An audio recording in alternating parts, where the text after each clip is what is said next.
First of all, as if you were talking to a teetotaling vegan, which you are. Actually, my wife. Explain to me what Whipshots are. What is Whipshots? They're not for you, exactly. If you're a teetotaling vegan. Whipshots are an alcoholic whipped cream. They are 10% vodka, so we are a spirit. So those of you who got your morning started right, congratulations. Hey, we all have Bloody Marys in the morning. What's the difference? Come on, it's fine. And this is one of a family of brands. Correct. Let's just quickly review. Really quickly, just so I'm not perpetually the whipped cream guy. We're part of a bigger company, the Starco brands.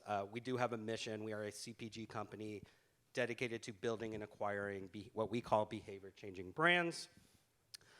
So when you look at it through the lens, we're going to be talking about Whipshots today.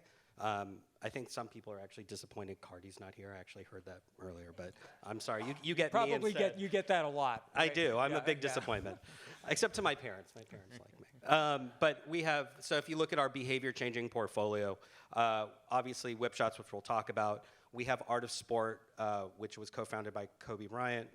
We acquired that. That's a personal care line for athletes. We have Skylar, which is the only hypoallergenic and safe for sensitive skin scent that's distributed all through Sephora. We acquired Soylent, which is a nutritional brand. We call it the world's most perfect food with science-backed nutrition. And then we have a little brand, Winona Popcorn Spray, which is nationally distributed via retail. So we're going to be talking about Whipshots today, but as I meet with all of you this week, look forward to talking about solutions for all these brands. I just want to poke on one point, which is behavior-changing brands. Now, yes. We were all told in Marketing 101, you don't change behaviors. Don't aim to change behaviors because it's one of the hardest lifts. Henry Ford did it, Steve Jobs did it, but everybody else, you draft off of cultural you draft off of consumer pathways and pre-existing behaviors. I'm not going to compare myself to Steve Jobs or right. Henry Ford. But I don't know that that's necessarily true. I mean, we look at consumer behavior, we look at routine, we look at lifestyle, and how can you disrupt that lifestyle and add benefit to it, right? So I think if you look at all of these, Soylent is science-backed nutrition where it's meal replacement. You're not used to, unless, Ensure and Boost is maybe for seniors, but you're not used to replacing a meal with a shake. You have to, but if you look at consumer lifestyle and convenience and what people are needing, that's actually how the brand was founded. It was founded by software engineers who were tired of eating top ramen, and they said there's got to be a better way. So they hacked food, and they figured out that they could create all the nutrition you need in a bottle. So that was, I would say, behavior changing. Okay, but Whipshots is much more directly behavior changing in the sense that you're putting booze and whipped cream into your coffee. It's true. It's true. I went too far ahead. I'm sorry. Now I can't. Well, why don't we segue into that? Because the other thing that you're doing is you teach at USC. I do. And you're teaching Gen Z. So why don't we start from the bottom up, which is the audience, and what you've learned about Gen Z that is informing your approach at Starco. Yes. The more I think I know about Gen Z, then I'm proved wrong the next week that I teach. And those of you who have Gen Z children, I'm sure that there's constantly new language that you're learning and behaviors. But one thing is about celebrity. We're here to talk about celebrity. And I think it goes back to really access and authenticity. And back when, I'm growing up in advertising, of course, celebrities were endorsers, right? I didn't really know much about their lifestyle off the stage or off the screen or off the field. And all I knew is they were holding up, bottles of Pepsi. And it worked for Pepsi. It helped reinforce that they were the choice of a new generation with Michael or Madonna or Britney. But I didn't really know about the person. And what this group, this generation has grown up with was unfettered access to these celebrities. And so they know who they are, who they're dating, what they had for breakfast. I mean, they know everything. And so they know if they're really integrating a product into their lifestyle and they're endorsing it, then it must be good and it must be for real. And what's interesting is Gen Z they describe these brands by, that's Logan Paul's brand. Or, oh, Feastables. Oh, it's not really even Feastables. Oh, that's Mr. Beast's chocolate brand. And it's really interesting to hear how they talk about that.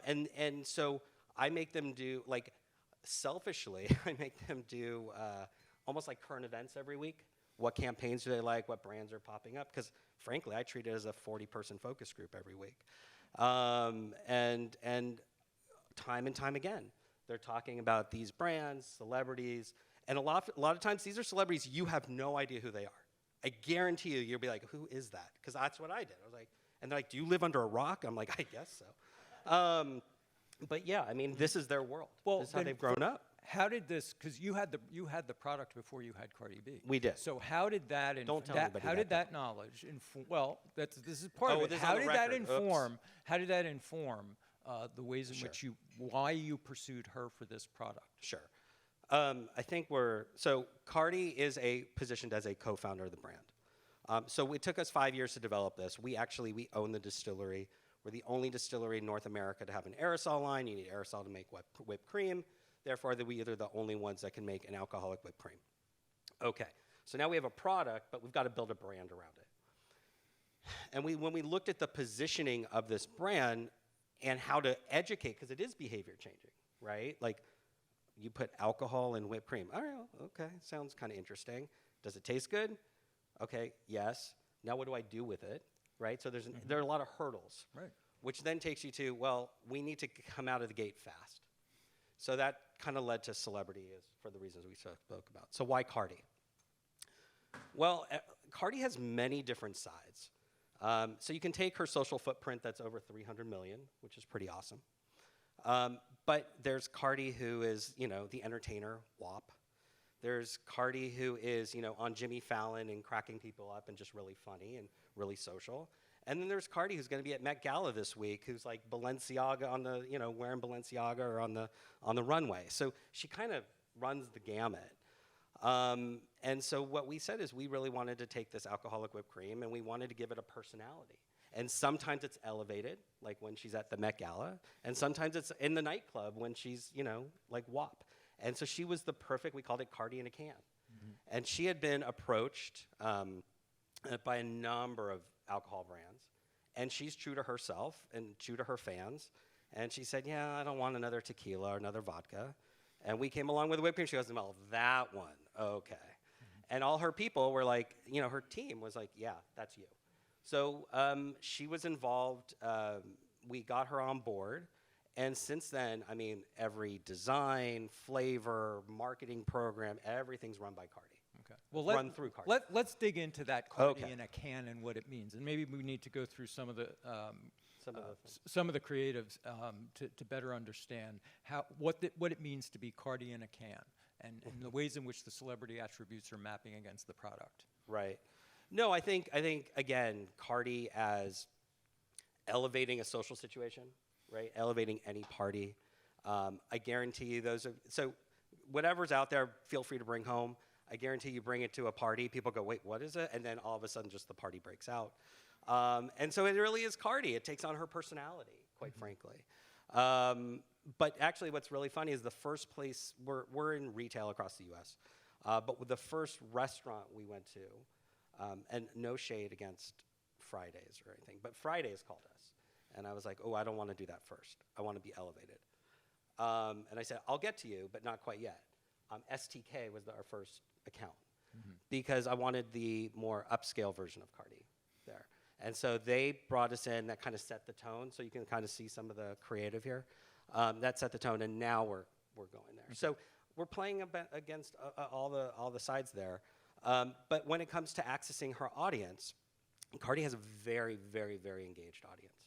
Very noisy audience, too, sometimes. They'll tell you when they don't like something. And so what we did when we launched, just to kind of get into this, we were talking about it earlier, we weren't actually ready to be in retail. But so we said, all right, let's make lemonade. We equated it to a shoe drop. Mm-hmm. So we had 500 cans for sale every day in the month of December. Cardi just posted about it. We did some stuff, just to kind of promote it, and we sold out in 3 seconds every single day. So that was kind of like created this FOMO. Unfortunately, some folks at our table weren't able to get it. They were actually trying, which warmed my heart.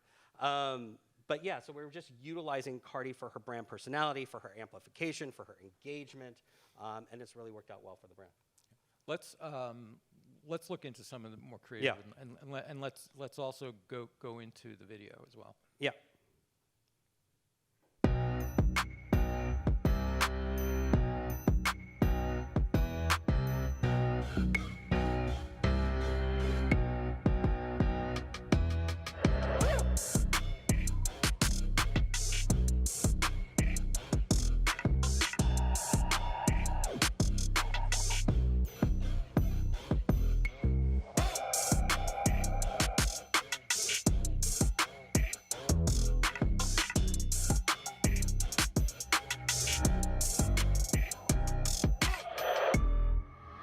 Whip that shot.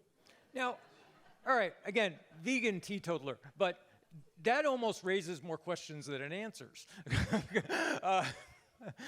You still have to get over the hurdle of explaining what the hell is this? Sure. And what the hell am I supposed to do with Sure. this? But I got to create some intrigue. Oh, and I gotta no. Come on. No, I love the ad. I love the ad. Well, it's a video. I mean, But no, I love the ad. But I guess as a practical matter, Sure. as a practical marketing matter, you still have to explain what the hell this is. 100%. And tell me how you go about that. We have a and ton what of the strategy is. Absolutely. We have social, we have in-store, we have digital advertising, we have other videos that all promote what it is, what its uses are, and then we also use partnerships to do that as well, which we'll get to. But once you explain what it is and how you use it, then everybody kind of takes it, and I mean, it's alcoholic whipped cream. It's not. It's not rocket science. Or as my Gen Z son says, it's not that deep, Dad. It's not that deep. Those of you who have kids will get that. So once they get it, then you're good. So my job is to really, number one, de-novelty it, really, and make it a part of a lifestyle, make it a part of routine, once you got over that education hurdle. But part of the education, partnerships actually play a role in Absolutely. education. And that's what I want to get to is some of the ways in which you were activating this brand through a whole series of very strategic partnerships and other celebrities and other particularly live events that you were segueing into. So let's walk into that. Yeah, absolutely. I think, just kind of following up here, it's not a one and done kind of thing. And I think that's the mistake a lot of brands make when they use a celebrity, where it's just, hey, we're going to get them to tweet and we're going to get them to post, and then we're out. This is, it's just like any other brand. You have to activate. The difference is Cardi's my media, and she's my amplification, which works really well. She's also my currency. To your point with partnerships, hey, do you want to partner with us and have Cardi B promoting your brand as well? I haven't had anybody say no yet. So translate that into media speak. If Cardi is your media, how do you plan Cardi? We don't just do Cardi, obviously. Right. However, we do have a marketing calendar. And we'll get to this year-round activation. But we have different programs throughout, and then we have tentpole programs where we insert Cardi as needed, whether it's experiential or an earned media program or different campaigns, but always those spikes. And then throughout, we do use her where, like yesterday was Cinco de Mayo, and I was like, Cardi, I know you've been traveling, but I really need a message out to our fans. And she's like, okay. And then, I got a message, and we posted it, and away it went.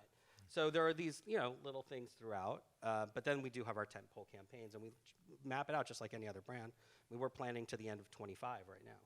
So let's talk about partnerships. Sure. Because this has become an important part of this as well. And particularly the Patti LaBelle partnership, which I think was genius. Oh, well, just because what the product was. Yeah, and that goes to your education comment, right? I can say what you put whipped cream on until I'm blue in the face, but until I say it goes on pies, like Patti LaBelle's pies. See, here's a pie, and you put and then people are like, oh, okay. It's a little bit brick to forehead, but that's what we've done. Dad, it's not that deep. Not that deep. But you need to do it. But you need to show and tell in order for that behavior to kick in. And to the partnership standpoint, you know, I don't know if people are familiar with Patty's Pies, but Patty has the #1 selling pie in the world, and it sells out every year in Walmart. And we called them up, and we said, hey, you guys want to do something for the holidays? And they're like, yes, we do. And I was like, oh, okay, cool. And the next thing I know, we had a program. We had some POS up in Walmarts. We got activated our sales team, but we shot a ton of social videos in New Jersey one day, and we shot Thanksgiving, and we shot holidays. And what happened? We ended up with 2 billion earned media impressions, and people started calling it the duo they never knew they needed. So what it did, obviously, for us is it taught people how to use alcoholic whipped cream. It drove Ring at the cash register with Walmart, because that's where Patty's primarily distributed. But it also accessed Patty's audience. So a whole group of people who never knew that alcoholic whipped cream existed, including Patti LaBelle, were now like, oh, this is really good. So it helped us widen our audience. And you played the new game of celebrity. You created a duet. Sure. Where never existed before, and no one ever imagined it. It was like Lady Gaga and Tony Bennett. Nobody quite saw those two together. But here you were playing the new media game of celebrity. Exactly. Mixing and matching in interesting ways and intriguing people that way. Sure, absolutely. And that's what the media was writing about. So we always start with what's the headline, right? What's the headline we want to get, and then we work backwards. And then what are the tactics and tools you need to put in place? So, of course, People Magazine was on set while we were shooting. And, that kind of was our feeder media, and it went on out from there. So with this new Celebrity Playbook and with this particular product, how does that change the traditional media mix? And what channel, when we're in this new world of celebrity-infused brand, with that deep involvement, how does that change the overall media plan in terms of what you're heavying up in, what is less important and now more important than ever before? Yeah, no, it's a great question. I think for us, earned media has taken a front seat, right? And really not just getting our name out there, but doing these meaningful activations and experiential programs. So I like to say one event, a million screens. So I'm not necessarily doing the event for the people that are there, but more for the people that aren't. And that's really what's kind of taken hold, quite frankly. And so, again, earned media, experiential, obviously social amplification, right, just because of the nature. But, if I'm going to be completely honest, for this particular product, traditional media has kind of taken a back seat for this new paradigm to really leverage celebrity. Okay, then to ask another traditional media question, where's the place for optimization and measurement here? Can you optimize something like this? Can you start seeing in anything like real time what is and isn't working and then shift accordingly? Are there some good examples of that? And then how are you measuring impact in the end? Well, I mean, look, I think if we go backwards right here, does this go back? Red button. There we go. Okay, just takes a while. We put this program out, and I think the purchase funnel for a product like ours is kind of condensed, right? So I'm doing this top of funnel program with Patti LaBelle, and I'm seeing earned media. I'm seeing people on TikTok making videos, putting it on pies. I'm seeing Walmart sales rise. So I'm immediately seeing the fruits of the labor, right? So it's not like I'm waiting, I'm not looking at dashboards and such in terms of, 6 months out. I'm able to see impact right away. And they're not all winners, right? You just got to put a lot of them in there. And, because of this partnership strategy, we didn't invest a ton of money, right? Patty didn't charge, Cardi didn't charge. They came together. I mean, I'm embarrassed to say, but I rented a house in Pier Space and got a camera crew, and we started shooting. Again, not that deep. Now, don't tell my TBWA friends. I mean, I used to run Apple, so it's a little different. But it's just being run and gun and getting it out there and just trying a bunch of things. And so I think that's the other thing. We used to, back in the day, we used to do these big manifesto ads and huge advertising campaigns, and I'm not sure that that's where culture is right now. So that's changed from a creative standpoint as well. what then are the next steps? I mean, in the last century, we saw brands that would then extend in a lot of different ways, become the conglomerates that we still know today, the P&Gs and the Unilevers. Sure. With a collection like as Starco has, and with very specific behavior-changing things like a Whipshots and a Winona spray. Right. Where does the growth and expansion and the scaling come? And how does it and where does the conglomeration come, where there's some economies of scale? So that's a great question. So I'll take the first one first. I think in terms of the elasticity of the brand, it depends brand by brand, right? So in the case of Whipshots, we've got a lot of things in the works from an innovation standpoint. Obviously, I have flavors, so feel free to go check out the new lime flavor that dropped last week. Goes really great on poolside cocktails. So we've got a ton of flavor innovation, alcohol innovation, and then there might be some products that accompany a Whipshot, right? That would be part of that brand. Now on Soylent, it's science-backed nutrition, and currently it's in a bottle or a powder and a protein powder, but what else can you bring science-backed nutrition to, right? And so that's where we're going and we're extending there. In the case of Art of Sport, we bought a personal care brand that wanted to own the shower. We want to own the locker room. So we just launched Art of Sport protein powder. We're bringing in OTC Pharma, so we will have our version of Icy Hot and BioFreeze and such. So we're really, we look at the brand and then what the consumer need is and where we think the brand can go, and then we build out from there. If you look at that collection of brands, there's some really freaky mashups that could go on there between the Whipshots and pop, alcoholic popcorn sprays. But look, we were just at Coachella, right? And we're at Coachella and we're doing, our whip it, sip it, lick it for the summer. I gotta tell you guys, I ate a lot of a lot of broccoli throughout my career. I'm finally at the dessert. I mean, just coming up with this stuff is kind of fun. So no, you have lime Whipshots. If you guys try it, it's really good. You whip it with the lime Whipshots, you take your tequila shot, and then you lick it. But maybe at a bar here we'll do that. In any case, we were at Coachella, and we had all of our influencers there and celebs and all the things, and we had Whipshots. But then we had a Skylar, our perfume spritz station right next door, and we were handling that out. And then we had buyers who came in who are our Soylent buyers who came in for Coachella, and we were entertaining them there, which totally worked. Or our retail sales team goes to Costco, and they're like, hey, and their Costco's like, not really sure what to do with you, but I really like all your product. We're like, great, awesome. So I think that there are experiential things that we can do together. There's back-end B2B things that we can do together. And then the company that we've built is it's not a PE model, it's a shared service model. So I have a D2C team, I've got a retail.com team, I have a creative service team, I've got a social team, what have you, and they service all the brands. I want to open it up to questions, so if you have any questions, we'll get a mic to you in a second. My last is, what are others getting wrong about celebrity and product? Yeah, look, I think when you think about a celebrity as an endorser, then it's not going to play as well. I think when there's deep integration into lifestyle, and there's an integration into lifestyle, into that celebrity or influencer's lifestyle, that's when the magic happens. So it's not such a forced thing, it's just a part of their routine.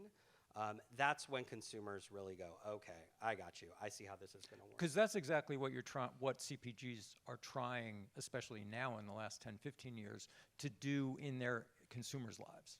Sure. You need to essentially model the behavior you want the consumer to have and to use the celebrity to get there. Absolutely. So it's a shortcut, but in this fragmented media environment, it cuts through. Questions? If you have a question, please stand. Tell us who you are and who you're with, so we get to know you. Here we go. Right over here. How's it going? Josh Spiegelman from Burns Entertainment Sports Marketing. Hey. How's it going? So we work with a lot of brands on celebrity partnerships, and huge kudos to an amazing partnership with, and clearly Cardi is a perfect manifestation of the brand. And as you said, you guys are approaching it as a true long-term partnership, a meaningful relationship, as opposed to a transactional, like, let's set it and forget it, which a lot of brands unfortunately do. And clearly, Cardi has a lot of skin in the game, Sure. pun intended, right?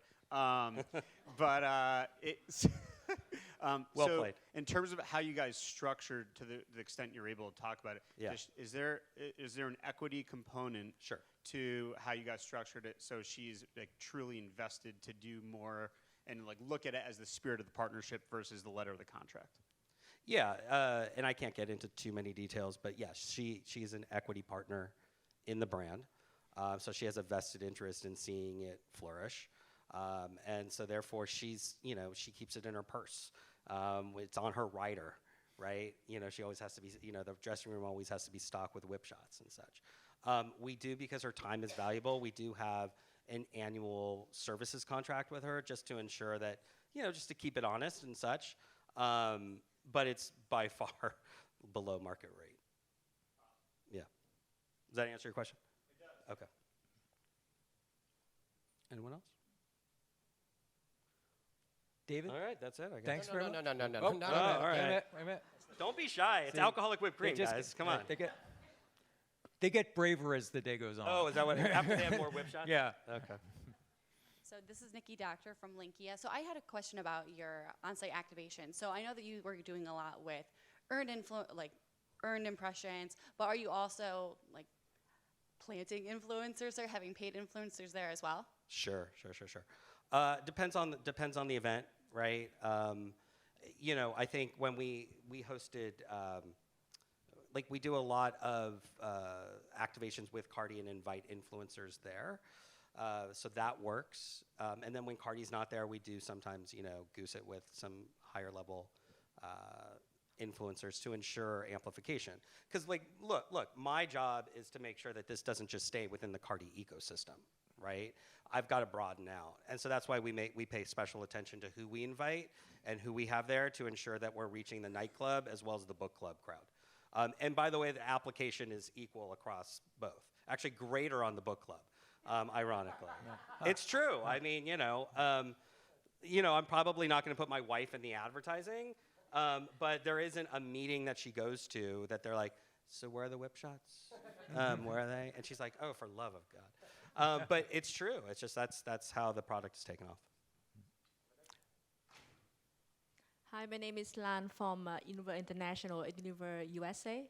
It's very interesting share, and I have two questions for you.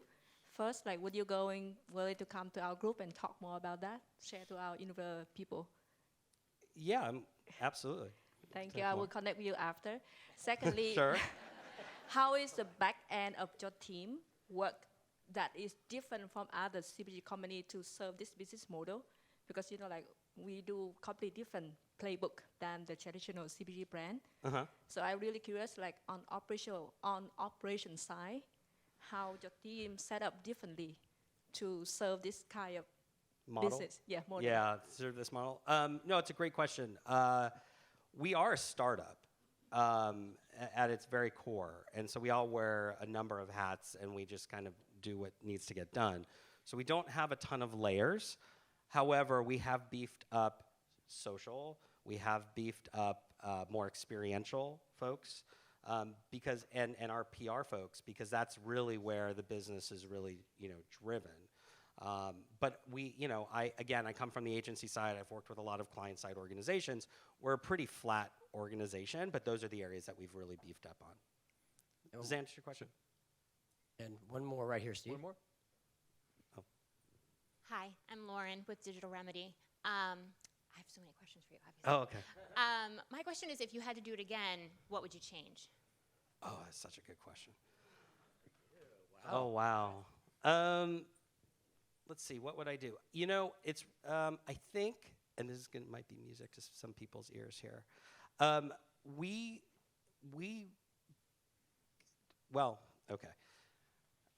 done really well. We announced in March, so after 2 years on shelf, we sold our 5 millionth can. We are nationwide. I think a lot of people go, oh, this is cute, but where do you get it?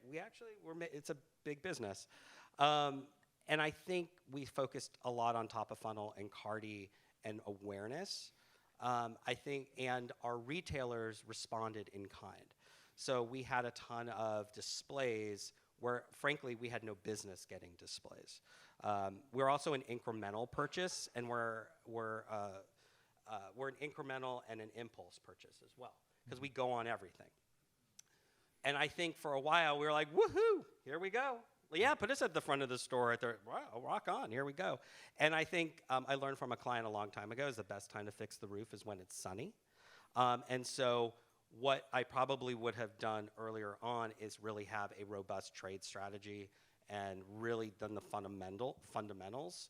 Now, it hasn't, luckily it's still sunny, so now I'm building, but I probably would have done it sooner. Just because I think I don't want it to peter out. So luckily, we're doing great. I just probably would have started it a little earlier. That's all. Dave? Yes. Thank you so much. By the way, I think we got you a meeting with Unilever. Amazing. So, All right, fantastic. Thanks everybody. Guys. Thanks, Dave.